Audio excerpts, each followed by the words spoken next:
আজ আমরা এই ভিডিওর মাধ্যমে আলোচনা করব ক্লাস 11 নিউ সিলেবাস 1.7 সুস্থায়িত্বের ধারণা এমসিকিউ কোশ্চেন। 50টি গুরুত্বপূর্ণ এমসিকিউ প্রশ্ন নিয়ে আমরা এই ভিডিওটি আলোচনা করছি। তোমরা এই সমস্ত প্রশ্নগুলো পড়ে নিতে পারো, চাইলে নোট করে নিতে পারো এবং ভিডিওর শেষে পিডিএফ এর লিংক দেওয়া থাকবে, সেই লিংকটি তোমরা ডাউনলোড করে নিতে পারো। চলো তাহলে সম্পূর্ণ ভিডিওটি দেখা যাক। 1 নম্বর প্রশ্ন, সুস্থায়ী উন্নয়ন বলতে কি বোঝো? অপশানগুলো দেখে নাও। অপশানগুলোর মধ্যে কোনটি হবে? অপশান এ, প্রাকৃতিক পরিবেশকে বিপন্ন না করে বিকাশের পথ প্রশস্ত রাখা এবং পরবর্তী প্রজন্মের জন্য আদর্শ পরিবেশ গড়ে তোলা। দ্বিতীয় প্রশ্নটি দেখো, কত সালে সুস্থায়িত্বের ধারণা প্রথম প্রকাশিত হয়? উত্তরটা হবে 1980 খ্রিস্টাব্দে। দেখো অপশান সিতে রয়েছে।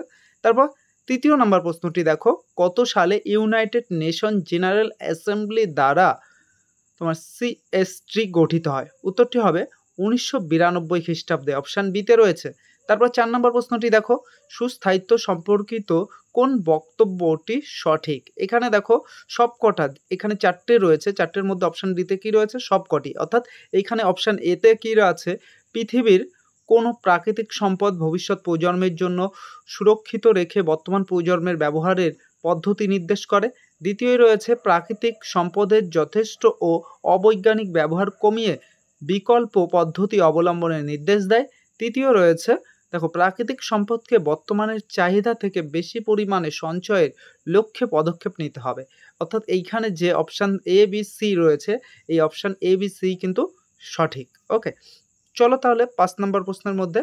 5 নম্বর প্রশ্নটি কি বলছে? রাষ্ট্রসংঘ সুস্থায়িত্বকে সর্বাঙ্গীনভাবে প্রতিষ্ঠার জন্য কোন দিকগুলি ওপর বেশি গুরুত্ব আরোপ করেছে? দেখো অপশানগুলো দেখে নাও। অপশানগুলোর মধ্যে তোমার অপশান বি উত্তর হবে অর্থনৈতিক, রাজনৈতিক, সাংস্কৃতিক এবং পরিবেশগত দিকগুলোকে বেশি গুরুত্ব আরোপ করেছে। 6 নম্বর প্রশ্ন চলো, সুস্থায়িত্ব মূলত কোন দুটি বিষয়ের প্রয়োগকে নির্দেশ করে? উত্তরটি দেখে নাও। অপশান এ, পরিবেশ বিজ্ঞান ও সুস্থায়ী উন্নয়নকে। তারপর 7 নম্বর প্রশ্ন, সুস্থায়িত্বের ধারণাটি প্রবর্তন করার মূল কারণ কি? এই যে সুস্থায়িত্বের ধারণা, এটা প্রবর্তন করার মূল কারণ কি? উত্তরটি হবে অপশান এ, পৃথিবীর প্রাকৃতিক সম্পদের পরিমাণ সীমিত। তারপর তোমার 8 নম্বর প্রশ্ন দেখো, সুস্থায়িত্ব অর্জনের লক্ষ্য কোনটি সঠিক পদক্ষেপ নয়? এখানে দেখো তোমাদের 4টে অপশান, এর মধ্যে কোনটা সঠিক পদক্ষেপ নয়? অবশ্যই উত্তর সি হবে। দেখো, নগরের স্বার্থে প্রাকৃতিক সম্পদের যথেষ্ট ব্যবহার। এটা নগরের স্বার্থে যদি সবসময় প্রাকৃতিক সম্পদকে ব্যবহার করে, তাহলে কিন্তু ভবিষ্যৎ প্রজন্মের জন্য থাকবে না। অর্থাৎ এই কথাটি কিন্তু সঠিক নয়। তারপর 9 নম্বর প্রশ্নই চলো, সুস্থায়ী উন্নয়নে তা কমিয়ে ডাচ মেনে চলা প্রয়োজন, সেটি হলো। তাহলে সেটি কি কি? দেখো এখানেও বলছে অপশান ডি সবকটি। তাহলে অপশান ডি সবকটি বলেছে। এখানে কি কি আছে দেখে নি। Option A, option B, option সিতে দেখো অপশান এ, পরিবেশের সুরক্ষা সম্পর্কে সচেতন থাকা। বি, মানব সম্পর্কে বা মানব সম্পদের বিকাশ ঘটানো। সি, সামাজিক, অর্থনৈতিক এবং বাস্তুতান্ত্রিক উন্নয়নের মধ্যে সমন্বয় সাধন। এবার চলো 10 নম্বর প্রশ্ন, সুস্থায়ী উন্নয়নের প্রয়োজনীয়তা কি বা প্রয়োজনীয়তা হলো। এখানে উত্তর দেখে নাও। এখানেও তোমার উত্তরটি বলে দিয়েছে এ আর সি। তাহলে এ আর সিতে কি রয়েছে? এতে রয়েছে দেশের প্রতিটি নাগরিকের মনে বিশ্বাস ও আস্থার বাতাবরণ সৃষ্টি করা যায় সুস্থায়ী উন্নয়নের দ্বারা। আর সিতে বলছে নিরক্ষরতা, পুষ্টি, বেকারত্ব প্রভৃতি সমস্যার সমাধান ঘটায় সুস্থায়ী উন্নয়ন। ওকে, তারপরে চলো 11 নম্বর প্রশ্ন, সুস্থায়িত্বের লক্ষ্য সম্পদের ব্যবহার কেমন হওয়া উচিত? দেখো এটার উত্তর হবে অপশান বি, সম্পদ ব্যবহারের পরিমাণ হওয়া উচিত বহন ক্ষমতা এর কম। ওকে, তারপরে চলে আসি আমরা 12 নম্বর প্রশ্ন, বহন ক্ষমতা হলো বা বহন ক্ষমতাটা কি? দেখো এটা উত্তরটি দেখে নাও। অপশান বিতে, কোনো স্থানের নির্দিষ্ট প্রাকৃতিক সম্পদ সর্বোচ্চ যে ঘনত্ব বা যে জনঘনত্ব প্রতিপালন করতে সক্ষম। ওকে, তারপরে চলো 13 নম্বর প্রশ্ন, বাস্তুতান্ত্রিক ঋণ বলতে কি বোঝায়? দেখো উত্তরটি হবে অপশান এ এবং অপশান বি। তাহলে অপশান এ আর বিতে কি আছে? দেখো অপশান এ, কোনো স্থানের প্রাকৃতিক সম্পদের ব্যবহার যখন প্রাকৃতিক সম্পদ উৎপাদনের অধিক হয়। আর বি হচ্ছে কোনো স্থানের বজ্র উৎপাদন যখন পরিবেশের প্রাকৃতিক বজ্রের অপসারণ ক্ষমতার বেশি হয়। ওকে, তারপর 14 নম্বর প্রশ্নটি চলো দেখো, প্রাকৃতিক সম্পদের অপহরণ যখন প্রকৃতির নিজস্ব ঘাটতি পূরণ ক্ষমতার সমান হয় তখন, এখানে উত্তরটি দেখে নাও, এখানে বলছে সবকটি, তাহলে কি কি আছে এখানেও এ বি সি, তাহলে এতে রয়েছে সংশ্লিষ্ট অর্থনীতি সুস্থায়ী হয়, বি বাস্তুতান্ত্রিক ঋণ শূন্য হয়, সি সম্পদ দীর্ঘ সময়ের জন্য সঞ্চিত থাকে। ওকে, চলো 15 নম্বর প্রশ্ন, সুস্থায়ী উন্নয়নে পোষণে বিজ্ঞানী দলিল কার্যনির্বাহী নীতির সূত্র সম্পর্কিত কোন তথ্যটি সঠিক? দেখো এখানে তোমার কোন তথ্যটি সঠিক বলেছে, এখানেও দেখো ডি বলছে সবকটি সঠিক, তাহলে এখানেও এ বি সি কী কী রয়েছে, নবীনীকরণযোগ্য সম্পদ ব্যবহারের সীমা সম্পদের উৎসের বৃদ্ধির হার অপেক্ষা কম বা সমান হতে হবে, বিতে রয়েছে অনবীনীকরণযোগ্য সম্পদের ব্যবহারকে আয় ও বিনিয়োগ উভয় দিকেই চালিত করতে হবে, আর সি রয়েছে দূষণের দ্বারা ক্ষয়ক্ষতি পরিবেশের পুনর্গঠন ক্ষমতা তুলনা কম ও সমান হতে হবে। এবার চলো 16 নম্বর প্রশ্ন, সুস্থায়ী উন্নয়ন হলো, তাহলে সুস্থায়ী উন্নয়নটা কি? দেখো উত্তরটি হবে অপশান এ ধারাবাহিক গতিশীল প্রক্রিয়া। কি? ধারাবাহিক গতিশীল প্রক্রিয়া। তারপর 17 নম্বর প্রশ্ন, সুস্থায়ী অর্থনীতির লক্ষ্য কোনটি বা কোনটি করণীয়? এই যে সুস্থায়ী উন্নয়নের কোনটা লক্ষ্য হতে হবে? দেখো এই অপশান এ বি সির মধ্যে উত্তর হবে অপশান বি, প্রাকৃতিক সম্পদের ভিত্তি বজায় রেখে সম্পদের বৈজ্ঞানিক ব্যবহার। ওকে, 18 নম্বর প্রশ্ন চলো, সুস্থায়ী উন্নয়নের জৈব পদ্ধতি লক্ষ্য নয় কোনটি? তাহলে জৈব পদ্ধতির লক্ষ্য নয়, দেখো এখানে অপশান 4টের মধ্যে কোনটি রয়েছে? অপশান সি কৃষি ও রাসায়নিক উৎপাদন ব্যবস্থা। ওকে, তারপর 19 নম্বর প্রশ্নে চলে আসি, সুস্থায়ী উন্নয়নের অর্থনৈতিক পদ্ধতির লক্ষ্য হলো, তাহলে এই যে সুস্থায়ী উন্নয়নের অর্থনৈতিক লক্ষ্যটা কি? দেখো উত্তর রয়েছে অপশান সিতে সমাজের নানান স্তরের অর্থনৈতিক সমতা রাখা, তাহলে সমাজের নানান স্তরে, হ্যাঁ এই জায়গাটা স্তরে হবে, অর্থনৈতিক সমতা বজায় রাখা। তারপরে তোমার 20 নম্বর প্রশ্ন, সুস্থায়ী উন্নয়নের সামাজিক লক্ষ্য চিহ্নিত করো, তাহলে এখানে সামাজিক লক্ষ্য উত্তরটি দেখো এ এবং বি হবে।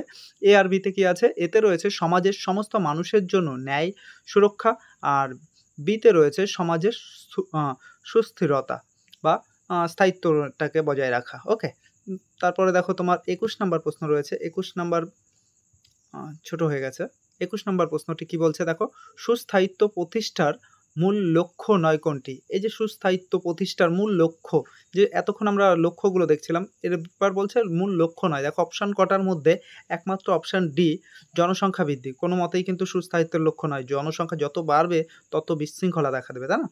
আমার এই জায়গাটা একটা কথা মাইন্ডে রাখবে, ধরে নাও আমাদের দেশের খাদ্য উৎপাদন ক্ষমতা রয়েছে 10 জনের, যদি আমরা জনসংখ্যা বাড়িয়ে 10 জনের জায়গায় 100 জন হয়ে থাকি, তাহলে সেই খাবার নিয়ে তো কারাকারি বেড়ে যাবে, তাই না? চলো 22 নম্বর প্রশ্ন দেখো, মানব সমাজের সুস্থায়িত্বের জন্য অপরিহার্য উপাদান হলো, তাহলে এই যে অপশান 4টে রয়েছে এর মধ্যে হচ্ছে অপশান সি পরিবেশগত শৃঙ্খলা স্থাপন। পরিবেশগত, নিজেদের ইচ্ছাকৃত বা মানুষ সৃষ্ট কোনো কিছু না, পরিবেশগত। ওকে, এটা মাইন্ডে রাখবে। তারপর 23 নম্বর প্রশ্ন, পরিবেশগত সুস্থায়িত্ব বলতে কি বোঝায়?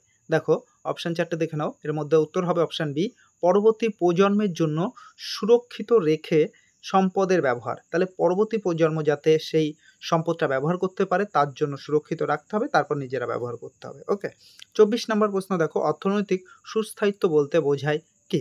দেখো অর্থনৈতিক সুস্থায়িত্ব বলতে বোঝায় অপশান এ এবং অপশান বি, এই দুটোই বোঝায়। দেখো অপশান এতে কি রয়েছে, কোনো সংস্থা দ্বারা সম্পদের সুপরিকল্পিত ব্যবহার যাতে দীর্ঘকাল সংস্থাটি অর্থনৈতিক লাভ রেখে পরিচালিত হতে পারে, আর দ্বিতীয় বলছে কোনো সংস্থার সমস্ত কর্মচারী যখন সমান বেতন পায়। ওকে, তারপরে দেখো 25 নম্বর প্রশ্ন, সামাজিক সুস্থায়িত্ব হলো, সামাজিক সুস্থায়িত্ব অপশানগুলো দেখে নাও, অপশানগুলো কী কী রয়েছে দেখো 4টে অপশান রয়েছে, এর মধ্যে উত্তরটি হবে অপশান বি কোনো সমাজ ব্যবস্থা যা সংশ্লিষ্ট সমস্ত সদস্যের সুস্থ ও সুন্দর জীবনের চাবিকাঠি। কি বলছে ভালো করে বোঝো কথাটা, কোনো সমাজ ব্যবস্থা যা সংশ্লিষ্ট সমস্ত সদস্যের সুস্থ ও সুন্দর জীবনের চাবিকাঠি। 26 নম্বর প্রশ্নে চলো, সামাজিক সুস্থায়িত্ব অর্জনের লক্ষ্যর পদক্ষেপ হলো, দেখো এখানেও বলছে সবকটি কী কী, তাহলে সামাজিক সুস্থায়িত্ব লক্ষ্য অর্জনের লক্ষ্য কী কী হবে? প্রথমত হচ্ছে লিঙ্গ সাম্য, আচ্ছা লিঙ্গ সাম্যটা কি? ছেলে মেয়ে উভয়ের সমান এই জিনিসটা। বি রয়েছে দারিদ্রতা ও ক্ষুধা নিবারণ, যাতে সমাজে ধনী দরিদ্রের ভেদাভেদটা ভুলে মানুষের মধ্যে সমতা বজায় থাকে, তাই তো? দারিদ্র, ক্ষুধা, মানে এই যে আমাদের এখানে আমাদের দেশে তো দেখতে পাই অনেক মানুষ ভিক্ষা করে খাচ্ছে, এই জিনিসটাকে কমিয়ে আনতে হবে। ওকে, তারপর সি দেখো, সকলে সুবিচার সুনিশ্চিত করা, যাতে আইনের চোখে তো সকলেই সমান, তাই সকলের সুবিচার কিন্তু প্রতিষ্ঠা করতে হবে। তারপর 27 নম্বর প্রশ্নটা দেখো, নিম্নলিখিত কোনটি পুনঃবিকিরণযোগ্য সম্পদের সুস্থায়ী ব্যবহারতে নির্দেশ করে? তাহলে এইখানেও অপশানগুলো দেখে নাও। অপশানগুলোর মধ্যে অপশান এটিই হবে। অপশান এতে কি রয়েছে দেখো, সম্পদের ব্যবহার এমনভাবে সুনিশ্চিত করতে হবে যাতে এর স্বাভাবিক নবীনীকরণের হারকে অতিক্রম না করে। ওকে, তারপরে চলো পরবর্তী প্রশ্ন 28 নম্বর প্রশ্ন। 28 নম্বর প্রশ্ন কি বলছে, কোন কোন প্রকার উন্নয়নের সমন্বয় ঘটলে তবে সুস্থায়ী উন্নয়ন সম্ভব? দেখো উত্তরটি হবে অপশান বি, সামাজিক, অর্থনৈতিক এবং বাস্তুতান্ত্রিক উন্নয়ন যদি ঘটে তাহলেই কিন্তু কি সুস্থায়ী উন্নয়ন সম্ভব হবে। এরপরে 29 নম্বর প্রশ্নে চলো, সুস্থায়ী উন্নয়নের জন্য প্রয়োজন কি? দেখো সুস্থায়ী উন্নয়নের জন্য এখানে যে কটা অপশান রয়েছে প্রত্যেকটিই প্রয়োজন। অপশান এ, নবীনীকরণযোগ্য সম্পদের ব্যবহার বৃদ্ধি। অপশান বি, অনবীনীকরণযোগ্য সম্পদের ব্যবহার হ্রাস। অপশান সি, প্রাকৃতিক সম্পদের ব্যবহার সম্পর্কিত বিজ্ঞানসম্মত পরিকল্পনা। ওকে, চলো 30 নম্বর প্রশ্নে, সুস্থায়ী উন্নয়নের পদক্ষেপ নয় কোনটি? এই যে দেখো অপশান 4টের মধ্যে কোনটা পদক্ষেপ নয়? জনসংখ্যা বৃদ্ধি। এর আগেও এই প্রশ্নটা করেছি। ওকে, এই প্রশ্নটা খুবই ইম্পর্টেন্ট, মাথায় রাখবে যে সুস্থায়ী উন্নয়নের জন্য কিন্তু জনসংখ্যা বৃদ্ধি নয়, একজনের জন্য, একটা ফ্যামিলির জন্য একজন, খুবই হলে তোমার যদি তোমার সামর্থ্যে থাকে তবে 2, তাছাড়া নয় কিন্তু। ওকে, তা 31 নম্বর প্রশ্ন দেখো, অর্থনৈতিক পরিকাঠামোর উন্নয়ন ঘটালে উন্নয়নশীল দেশগুলি কোন সুবিধা লাভ করবে? অপশানগুলো দেখে নাও। এখানে অপশান বলছে সবকটি। অপশান ডি, তাহলে অপশান এ বি সিতে যা আছে সেগুলো দেখে নিই আমরা। দেখো অপশান এতে রয়েছে বিশ্ব বাণিজ্য অংশ নিতে পারবে। অপশান বি, উন্নত প্রযুক্তি কৌশল ব্যবহার করতে পারবে। অপশান সি, দেশের শ্রীবৃদ্ধি ঘটবে। ওকে, তারপর 32 নম্বর প্রশ্নে চলো, সুস্থায়ী উন্নয়নের পথের বাধা হলো। তাহলে উন্নয়নে এইখানে যে অপশানগুলো রয়েছে এর মধ্যে কোনটা বাধা? দেখো এখানে বলছে সবকটিই বাধা। প্রথমত রাজনৈতিক বাধা, অপশান বি প্রশাসনিক বাধা, অপশান সি সামাজিক বাধা। ওকে, তারপরে চলো 33 নম্বর প্রশ্ন, সুস্থায়ী উন্নয়নের পথে সামাজিক বাধা নয় কোনটি? এবার দেখো এর মধ্যে বাধা নয়, এই যে 4টে অপশান এর মধ্যে বাধা নয় বলছে রাজনৈতিক দলগুলির মধ্যে হিংসা। তাহলে কোনটা বাধা নয়? রাজনৈতিক দলগুলির মধ্যে হিংসা। তারপরে দেখো তোমার 34 নম্বর প্রশ্ন, সুস্থায়ী উন্নয়নের অর্থনৈতিক বাধার মূল কারণ হলো, মূল কারণ কি? অপশান বি অ্যান্সার, ধনী দেশগুলির শোষণ নীতি। দেখো ধনীরা যতটা পারে গরিবদের কিন্তু শোষণ করতেই থাকে, তারা কোনো সময় চায় না যে তার ফ্যামিলির তো পেট ভরে গেছে অন্যকে দিই, তারা কিন্তু চায় না, তারা যা আছে তার ডবল করতে চায়, ডবল হলে আরও তার ডবল করতে চায়। 35 নম্বর প্রশ্নই চলো, সুস্থায়ী উন্নয়নের অর্থনৈতিক বাধার প্রভাব কী? এই যে অর্থনৈতিক বাধা, এর প্রভাব কী? উত্তরটি দেখো অপশান এতে রয়েছে, অপশান এ রয়েছে মানুষের ক্রয় ক্ষমতা হ্রাস। এই যে সুস্থায়ী উন্নয়নের কিন্তু এটা একটা বড় বাধা, যে আমরা কোনো কিছু কিনতে চাইলেও কিন্তু কিনতে পারবো না, কারণ আমাদের অর্থনৈতিক অবস্থা দুর্বল। ওকে, তারপরে দেখো 36 নম্বর প্রশ্ন, সুস্থায়ী উন্নয়নের পথে প্রশাসনিক বাধার কারণ। দেখো উত্তরটি হবে অপশান বি, সরকারি আমলাদের অসহযোগিতা। যে আমাদের জন্য কারা রয়েছে, আমাদের কোনো কিছু প্রয়োজন হলে আমরা তো সরকারি আমলাদের কাছে যাই, এবার তাদের কাছ থেকে যদি নির্দিষ্ট সহযোগিতা না পাই তাহলে তো আমরা অনেক বাধার সম্মুখীন হতে হয়, তাই না? তারপরে দেখো 37 নম্বর প্রশ্ন, প্রাকৃতিক সম্পদের চাহিদা এবং উত্তরণের বৃদ্ধির প্রধান কারণ। অপশানগুলোর মধ্যে দেখো অপশান সি উত্তর হবে মানুষের ভোগবাদী মনোভাব। কোনটি হবে? মানুষের ভোগবাদী মনোভাব। তারপর 38 নম্বর প্রশ্ন, সুস্থায়ী উন্নয়নের লক্ষ্যে প্রতিবদ্ধকতাটি শনাক্ত করো। তাহলে সুস্থায়ী উন্নয়নের লক্ষ্যে প্রতিবদ্ধকতা কোনগুলো? দেখো যে অপশানগুলো রয়েছে তার মধ্যে বলছে সবকটি। এবার সবকটি এ বি সি। দেখো অর্থাভাব এতে, বি হচ্ছে উপযুক্ত প্রযুক্তির অভাব, সি হচ্ছে পরিবেশ আইন সংক্রান্ত বাধা। ওকে, তারপরে চল 29 নম্বর প্রশ্নে দেখো, আওয়ার কমন ফিউচার শীর্ষক প্রবন্ধটি কোন সংস্থা দ্বারা প্রকাশিত? উত্তরটি দেখো WCED, অপশান বিতে রয়েছে তোমার। ওকে, তারপরে 40 নম্বর প্রশ্নে চলো, WCED কত সালে আওয়ার কমন ফিউচার প্রতিবেদন প্রকাশটি করেন? উত্তরটি দেখে নাও অপশান সি 1987 সালে। তারপরে দেখো তোমার রয়েছে 41 নম্বর প্রশ্ন, EIA এর পুরো নাম কি? Environment impact assessment. তারপরের প্রশ্নই চলো 42 নম্বর প্রশ্ন। দেখো 42 নম্বর প্রশ্ন বলছে EIA হলো, EIA-টা কি? এই যে EIA, এটার উত্তরটা দেখো অপশানগুলোর মধ্যে। অপশান বিতে রয়েছে কোনো উন্নয়নমূলক কাজ পরিবেশের ওপর কতখানি ক্ষতিকারক প্রভাব বিস্তার করে তার মাত্রা নির্ণয় করে। তাহলে এই যে EIA কি করছে? কোনো উন্নয়নমূলক কাজ পরিবেশের ওপর কতখানি ক্ষতিকারক প্রভাব বিস্তার করে তার মাত্রা নির্ণয় করে। চলো তারপর রয়েছে 43 নম্বর প্রশ্ন, আর্থিক বিকাশের সূচকের লক্ষ্য কোনটি? দেখো এখানে অপশানগুলো দেখে নাও। অপশানগুলোর মধ্যে বলছে A B উভয়ই হবে। তাহলে A বিতে কি রয়েছে? মানুষের অর্থনৈতিক সুরক্ষা ব্যবস্থা করা, আর বিতে রয়েছে সামাজিক ন্যায় ও সাম্য প্রতিষ্ঠা করা। চলো 44 নম্বর প্রশ্ন, সম্পদ সংরক্ষণের উপায়। এখানে অপশানগুলো দেখে নাও। বলছে উত্তরটি হবে A এবং B। তাহলে এতে কি রয়েছে? বিজ্ঞানসম্মত পদ্ধতিতে সম্পদের ব্যবহার, আর বিতে রয়েছে সম্পদের অপচয় রোধ। চলো 45 নম্বর প্রশ্নই, দারিদ্রতা দূরীকরণের উপযুক্ত পদক্ষেপ কোনটি? দেখো এখানেও উত্তরটি হবে AB। কী কী রয়েছে এবিতে? সম্পদের সঠিক বন্টন, দ্বিতীয় হচ্ছে সম্পদের যথাযথ ব্যবহার। তারপরে 46 নম্বর প্রশ্ন, ভবিষ্যৎ প্রজন্মের কথা মাথায় রেখে সুস্থায়ী উন্নয়ন ঘটাতে গেলে কোন দিক নজর দিতে হবে? দেখো অপশানগুলো দেখো, এর মধ্যে কোন দিকটা? AB। এতে কি আছে? প্রাকৃতিক সম্পদের সংরক্ষণ, বি হচ্ছে দূষণ নিয়ন্ত্রণ। প্রাকৃতিক সম্পদকে সংরক্ষিত করতে হবে আর দূষণ মুক্ত পরিবেশ কিন্তু তৈরি করতে হবে। চলো 47 নম্বর প্রশ্ন, সুস্থায়িত্বের ধারণা অনুযায়ী প্রাকৃতিক সম্পদের সীমাবদ্ধতার সমস্যাটিকে কিভাবে মোকাবিলা করা যায়? উত্তরটি দেখে নাও। তোমার হচ্ছে অপশান বি, প্রাকৃতিক সম্পদের ব্যবহার কমিয়ে। যে প্রাকৃতিক সম্পদগুলো রয়েছে সেগুলো আমরা এত পরিমাণে ব্যবহার করেছি, তারা সেই সম্পদ কিন্তু সীমিত রয়েছে। সো আমরা যতটা প্রাকৃতিক সম্পদের ব্যবহার কম করতে পারবো ততটাই কিন্তু ভালো হবে।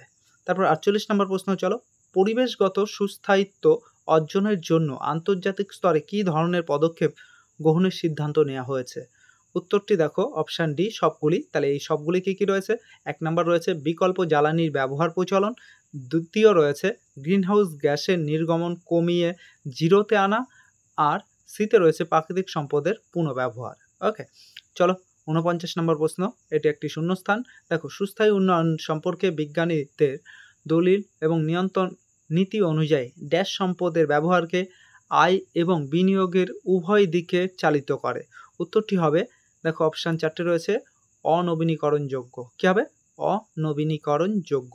এবার 50 নম্বর প্রশ্নে চলো, পরিবেশ নীতি ড্যাশ সূত্র অনুযায়ী পরিবেশ বান্ধব বিভিন্ন প্রযুক্তির যথাযথ ব্যবহার করে সুস্থায়ী উন্নয়ন ঘটানো উচিত।